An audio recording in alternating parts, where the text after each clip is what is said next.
Selamat datang di channel Zalfas. Kali ini kita akan review sebuah kafe di tengah hutan, di lereng Gunung Arjuno Welirang. Kafe Kedai Laliejiwo dan Camping Ground Bukit Kabodos. Letaknya di belakang dan atas Hotel Surya. Sekalian mendengarkan pengajiannya. Dari mana? Ini namanya Kedai Laliejiwo. Area parkir sangat luas. Untuk video menuju lokasi, dapat cek di video sebelumnya. Link ada di deskripsi. Parkir bisa menginap, dan menyediakan persewaan tenda jika ingin camping.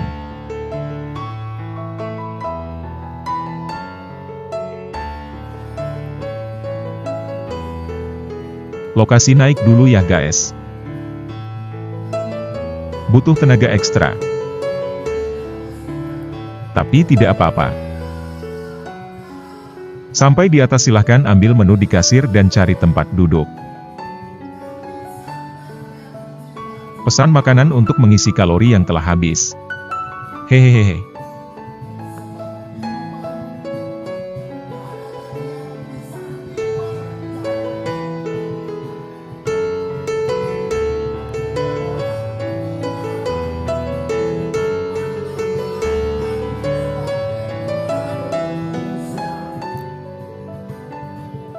Berikut ini adalah kutipan pengajian Gus Baha pada Halal Bihalal dan pengajian Akbar alumni Ikatan Mahasiswa Nahdlin PKN STAN. Assalamualaikum warahmatullahi wabarakatuh. Alhamdulillahirabbil alamin wassalatu wassalamu ala asyrofil mursalin sayyidina Maulana Muhammadin wa ala alihi washabihi ajmain. Nama ba'du. Para kiai, para ulama, para teman-teman yang hadir di sini yang saya hormati. Di sini ada Kiai Haji Mas Duki, ada Bapak Yusuf Mansur, ada Kiai yang Bupati juga, Bapak Hafid. Yang saya hormati Direktur PKN STAN, juga Ketua Penasihat Takliman, Dr. Dawud Arifan. Yang saya hormati teman-teman. Karena dari awal ini ngaji untuk seneng ya, untuk farhah itu seneng. Tidak tahu saya bacanya Farhatul Aidin wa Falahul Faizin ya, Pak Ketua, Pak Tamam. Saya cerita sedikit tentang seneng ya, al-farah ya.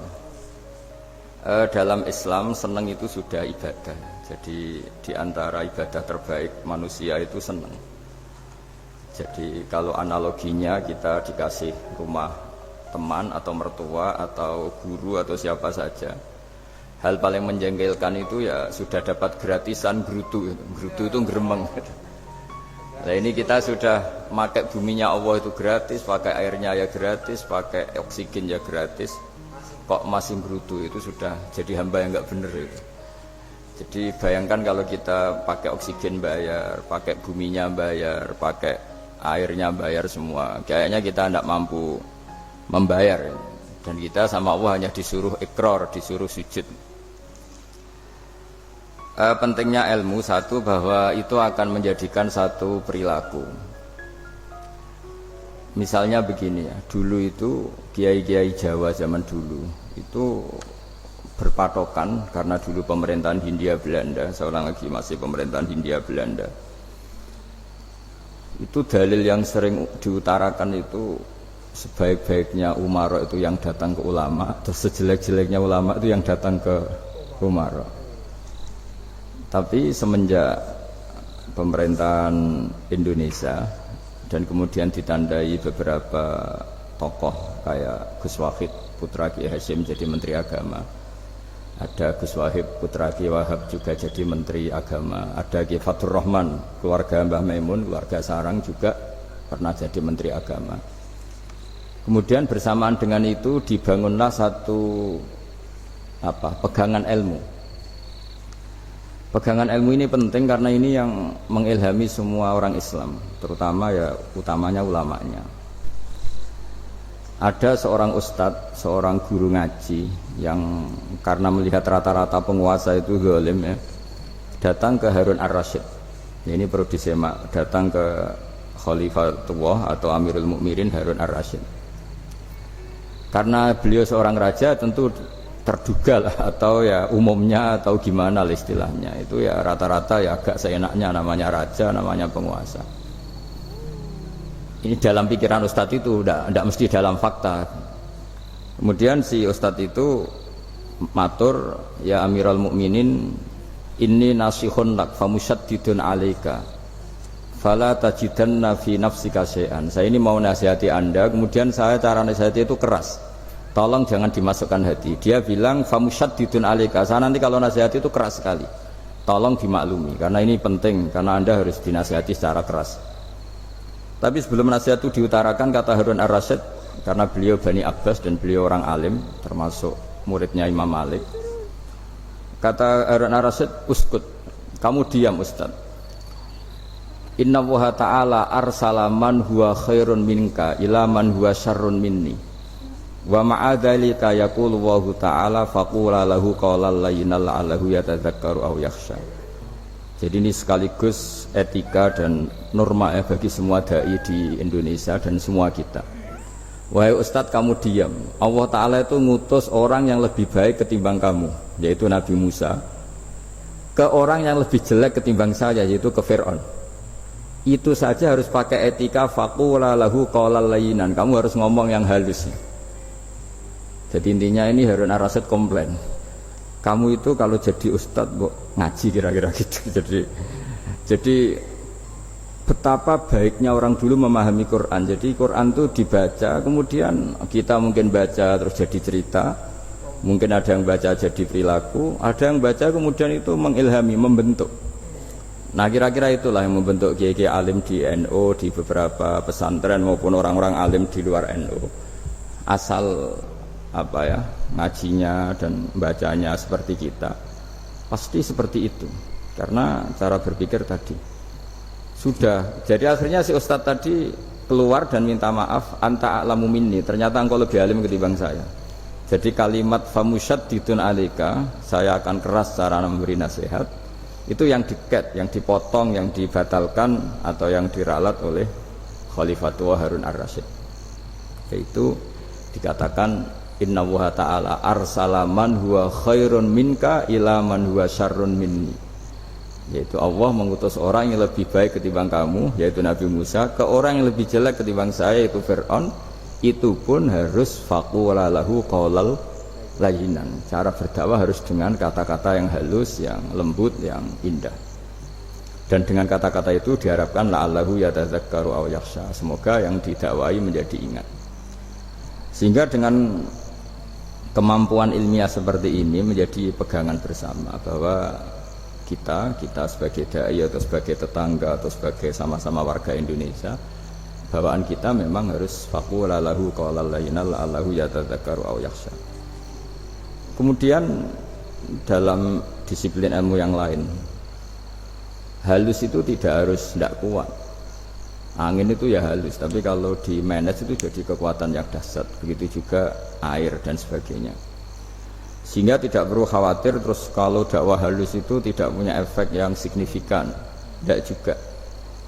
Allah Ta'ala itu pengelola angin. Angin itu kekuatannya dahsyat, sehingga Nabi Sulaiman dikasih kekuatan angin dan bisa terbang kemana-mana. Kemudian sekarang jadi teknologi yang banyak memanfaatkan angin, mulai rem, mulai apa saja. Sehingga dari cerita saya ini kemudian terus kiai-kiai itu membentuk dakwah termasuk di ekonomi dengan cara yang rileks. Nah cara rileks itu satu tentu dimulai dengan ilmu. Misalnya begini, saya beri contoh. Ketika ada orang melafadzkan kalimat la ilaha illallah, tiada Tuhan selain Allah. Kemudian kalimat ini mungkin kalau orang NU baca itu rutin ya, karena kiainya kelamaan ya yang ikut sambil tidur ya. Kalau tahlil itu disebut kiai tertentu itu mesti yang belakang wah suwi itu, kalau kiai itu lama itu. Nah kiainya juga karena jadi lakon ya kan lebih semangat karena pegang mic. Biasanya gitu di NU itu, kalau khotib mesti semangat karena yang pegang mic, yang dengerin mesti ngantuk karena monoton gitu. Karena yang mendengerin sudah tahu pasti nyuruh baik meninggalkan yang jelek, jadi ilmunya sudah disimpulkan dulu. Setiap yang tidur di masjid mesti tak tanya kenapa tidur, ilmunya tidak ada perkembangan, Gus, nyuruh yang baik meninggalkan yang jelek. Tapi kalau ilmunya agak ada perubahan kan dengar semua pasti nyuruh yang jelek meninggalkan yang baik. Karena watak manusia itu agak-agak suka fitnah, itu suka geger. Tapi kalau monoton itu mesti enggak itu. Tapi yang menjadi pegangan kita, saya ulang lagi, itu ilmu dulu. Saya ulang lagi, itu ilmu dulu. Saya berkali-kali menyontohkan, kalau ada orang kafir, orang yang tidak bersyahadat 70 tahun, kemudian dia bersyahadat sekali saja di akhir hayatnya, itu kata Allah, qulil ladzina kafaru iyantahu yughfar lahum ma qad salaf. Katakan ke mereka yang kafir, jika dia mau bersyahadat, itu masa lalunya diampuni semua. Sehingga kedahsyatan kalimat ini luar biasa. Orang yang kafir 70 tahun saja, barokahnya la ilaha illallah ini, dosanya bisa diampuni semua. Nah kemudian karena ilmu ini tidak begitu populer atau kurang dipopulerkan, atau kita sendiri kurang menghayati, sehingga la ilaha illallah itu lebih dianalisis, cara lafadz ini pelafatannya ada sanadnya ndak ya gitu. Terus cara melafatkan bareng-bareng seperti itu ada tumpengan, ini bid'ah enggak ya. Jadi pertanyaannya sudah tidak tentang keramatnya atau sakralnya atau fadilahnya la ilaha illallah, tapi sudah macam-macam. Wiridan cara seperti ini ada hadisnya enggak, legal enggak, terus ada sanadnya enggak. Jadi saya mohon semohon-mohonnya untuk teman-teman yang di Al-Iman itu harus ngaji ya. Ngaji itu nanti kamu tahu cara mandang sebuah ibadah atau perilaku atau apa sajalah tahu. Karena al-ilmu yurisul ahwal, ilmu itu bisa mengilhami cara pandang. Dulu yaitu saya ulang lagi, ketika zaman Hindia Belanda, karena pemerintahnya Hindia Belanda itu ulama-ulama keras sekali, sejelek-jeleknya ulama itu yang datang ke Umaro. Tapi setelah era Mbah Hashim, era sampai Mbah Maimun, itu mereka peduli sama Umaro, sama semuanya sama-sama warga Indonesia yang ingin melihat Indonesia yang lebih baik.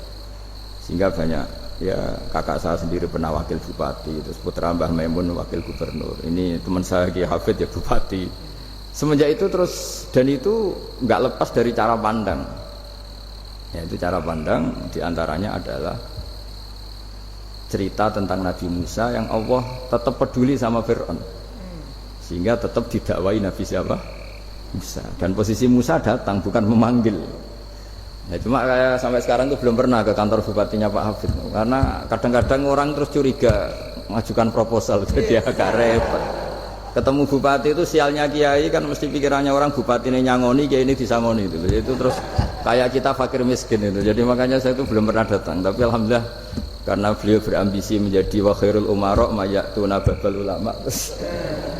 Jadi datang tapi sangat ambisius ingin mengalahkan ulama, karena dia kalau datang statusnya lebih tinggi. Ya tidak apa-apa, ini tawaduk tapi niatnya agak begitu tawaduk. Jadi pemahaman Quran dulu itu kata Imam Ghazali, itu membaca Quran itu membaca, bukan bercerita. Kalau kamu membaca seperti ini, kunta qori'an, kamu pembaca. Pembaca itu yang mengambil pelajaran. Tapi kalau kamu hanya cerita, itu namanya kunta hakian. Sebenarnya Anda tidak membaca Quran, tukang cerita. Misalnya tadi cerita Nabi Musa datang ke Fir'aun, itu kalau kamu hanya cerita, wah dulu itu ada orang namanya Fir'aun didakwai Nabi yang namanya Musa, ya namanya tukang cerita. Kalau kamu pembaca tidak gitu. Betapa baiknya Allah, orang sengawur Fir'aun saja inginnya Allah masih ingin diselamatkan dengan mengutus Nabi Musa kekasihnya. Itu namanya kunta qori'an, kamu pembaca betul, bukan kunta hakian, kamu tukang cerita. Begitu juga seterusnya tentang Quran, ayat-ayat seterusnya. Sehingga yang diharapkan dari pembacaan Quran itu memang kita sebagai ahli baca, ahli mu'tabir ya, ahli yang ngambil pelajaran, bukan tukang cerita. Sehingga dulu ketika Sayyidina Umar radhiyallahu anhu ketika membuka Baitul Maqdis atau Baitul Muqaddas dan diajak syukuran, pesta-pesta makan itu, beliau enggak mau. Ketika ditanya kenapa engkau enggak mau, alasannya itu langsung beliau baca Quran. Jadi saya punya sekian contoh, saya ulang lagi, saya punya sekian contoh. Orang-orang dulu dengan Quran itu menyatu, bukan sekedar dihafal tapi menyatu. Sehingga bawaannya itu sudah Qurani, sudah Qurani. Saya beri contoh pertama Rasulullah SAW, nanti Umar kedua. Rasulullah itu pernah nggak makan sampai 3 hari. Terus ditanya oleh sahabat, lalu kekuatan engkau bisa hidup apa? Terus ngendikan al-aswadani, maksudnya itu tamar dan air, hanya makan kurma dan air. Tapi beliau tidak ketemu roti atau nggak ketemu nasi lah kalau orang Indonesia. Ketika hari ketiga dikasih makan oleh sahabat, dipotongkan kambing, kemudian baru makan 3 lukmah, kira-kira ya 3 asupan nasi, berhenti. Padahal sahabat yang lapar sama dengan Rasulullah itu membayangkan Nabi itu sampai kenyang, sampai apa. Tapi ketika ditanya, seperti ini pun nanti ada hisabnya. Walatus alunna yauma idzin anin naim. Jadi acara makan-makan gini itu nanti ada hisabnya. Nabi nangis. Akhirnya sahabat nggak jadi nerusin makan. Jadi ketakutan orang dulu sama ketika Sayyidina Umar dijak pesta ketika memenangkan Baitul Maqdis itu. Inna wa ta'ala ayyara qauman. Allah itu mengkritik sebuah komunitas kaum karena apa? Adhabtum thayyibatikum fi hayatikum dunya wastamta'tum biha. Kamu adalah orang-orang yang jatah nikmat kamu sudah kamu habiskan di dunia. Adhabtum itu kalian habiskan jatah kenikmatan kamu di dunia. Wastamta'tum biha, kamu di dunia sudah berpuas-puas. Maka jatah Anda sekarang di akhirat habis. Sehingga Sayyidina Umar enggak mau pesta-pesta karena takut jatah nikmatnya habis. Kata beliau terus, astabqi thayyibati, akan saya sisakan sisi-sisi kebaikan saya supaya tidak habis. Corong Jawa itu aja dientek-entekno biar jatahnya masih. Sehingga di dunia kiai itu ya meskipun saya akrab bupati, akrab mungkin wakil gubernur, saya itu ya jarang ketemu. Karena kalau orang Jawa bawaannya ketemu ya makan-makan, guyon-guyon. Nak keterusan ras mlebu swarga. Nah, efek dari ilmu ini dahsyat. Kalau Anda berpikir tentang nasib Anda di akhirat, nanti bawaannya juga tidak akan mudah menyalahkan orang lain, tidak akan menghakimi orang lain, karena sibuk dengan dirinya sendiri. Tapi tidak dengan makna egois, tapi makna orang baik itu siapa? Orang yang sibuk dengan aib pada dirinya, dengan kekurangan pada dirinya, saking sibuknya mikir aibnya sendiri, tidak sempat mengoreksi aibnya orang lain. Itu awal ilmu. Ilmu itu tidak dimulai dari larangan. Kalau larangan karuan, tidak termasuk ahli surga orang yang suka mengadu domba, tidak termasuk orang baik yang cari kesalahan orang lain. Itu namanya pelarangan. Tapi ilmu itu di atas nahi, di atas pelarangan itu. Kamu punya kesadaran bahwa kamu itu yang penting selamat dulu, jangan memikirkan orang lain. Dengan makna bukan egois, tapi dengan makna supaya tidak menyalahkan orang lain. Nah, saya termasuk, ya boleh dikatakan kiai lah, yang paling fanatik bahwa semuanya itu harus dimulai dari ilmu. Ya saya ulang lagi, dimulai dari ilmu. Nah, dari sini kemudian saya berharap Indonesia menjadi damai, menjadi baik. Itu bukan karena kita baik-baik banget, ya tidak mungkin kita ada nabi, tapi karena sudah sibuk dengan memikirkan kesalahan diri sendiri. Sehingga misalnya kita baca Quran, Rabbana dzalamna anfusana, lalu kita langsung ingat betapa hubungan kita dengan Allah itu harus ikrar dulu, merasa zalim dulu, merasa salah dulu. Nah, kalau semua orang merasa salah di depan Allah itu mesti bawaannya enggak mudah menyalahkan orang lain, karena kita bilang Rabbana dzalamna anfusana. Nah, itulah ilmu-ilmu yang mungkin banyak pembaca Quran tapi hanya baca, atau kalau baca ini tok disebut al-haqi, ahli cerita. Yang dibutuhkan tuh al-qari, pembaca kemudian mu'tabir, kemudian mau beriktibar. Seperti yang dilakukan tadi Harun Ar-Rasyid tadi. Inna wa ta'ala arsala man huwa khairun minka ila man huwa syarrun minni. Wa ma'adzalika yaqulu wa ta'ala faqula lahu qaulal layyin. Ini kamu tidak usah memaksakan musyaddid keras sama saya, karena Allah Ta'ala telah mengutus orang lebih baik ketimbang kamu, yaitu Nabi Musa, ke orang yang lebih jelek ketimbang saya, yaitu Fir'aun. Itu saja harus beretika. Faqula lahu qawlan layyinan la'allahu yatadzakkaru aw yakhsha. Dan alhamdulillah bawaan kita sebagai orang timur atau orang Jawa itu kalau mau ngandani orang itu halus sekali. Di antara bentuk kehalusan kata-kata diceritakan di ayat lain ketika Nabi Musa ketemu Fir'aun. Dawuhnya begini, fakul itu yang di juz 30, yang juz 30 ini yang bagian dari, kan tadi hanya fakul lahu qaulal layyinan. Lahu qaulal layyinan itu bentuknya apa? Ya, Bentuknya apa? Itu Nabi Musa disuruh ngendikan sama Fir'aun. Apakah kamu mau saya nasihati? Fakul halaka ila antazakka. Halaka itu pilihan, hal itu istifham. Laka itu otoritatif. Jadi betapa santonya kalimat itu. Fakul halaka ila antazakka. Jadi kalau dimaknani model Pak Hafid, model saya ngaji di sarang itu, halaka onoto iku kedue siro, berhak bagi kamu, berhak bagi anda. Apakah anda berhak loh mendapat nasihat supaya anda jadi orang yang lebih baik? Halaka ila antazakka. Jadi tidak kalimat perintah, tapi kalimat pilihan. Apa engkau mau saya beri nasihat? Wah dia ka ila rabbika fatakhsha. Dan saya beritahu kamu tentang Tuhan dan kemudian kamu menjadi orang yang baik, fatakhsha, orang yang punya khasyah, punya. Jadi kayak apa kalimatnya itu? Napa jenengan kerso? Itu kalau orang Jogja, orang-orang daerah-daerah yang pernah nyuguhi tamu itu kan, ayo makan-makan. Itu kan kayak tamunya itu kelaparan. Masa Pak Yusuf Mansur kelaparan? Tidak mungkin kan? Masa Ustaz terkenal kelaparan kan? Tidak mungkin itu. Monggo, nopo jenengan ngersakno. Karena bisa saja tamunya itu tidak kerso, mungkin karena darah tinggi, mungkin karena takut dianggap fakir miskin, macam-macam kan orang tidak. Itu kalimatnya itu halaka ila antazakka. Kayak apa indahnya dakwah. Halaka ila antazakka itu ada kata laka itu ya terserah jenengan mau enggak. Wa ahdiyaka ila rabbika fatakhsha. Nah, itu yang disebut membaca. Kunta qori'an la hakian. Anda benar-benar membaca Quran, bukan sekadar pencerita.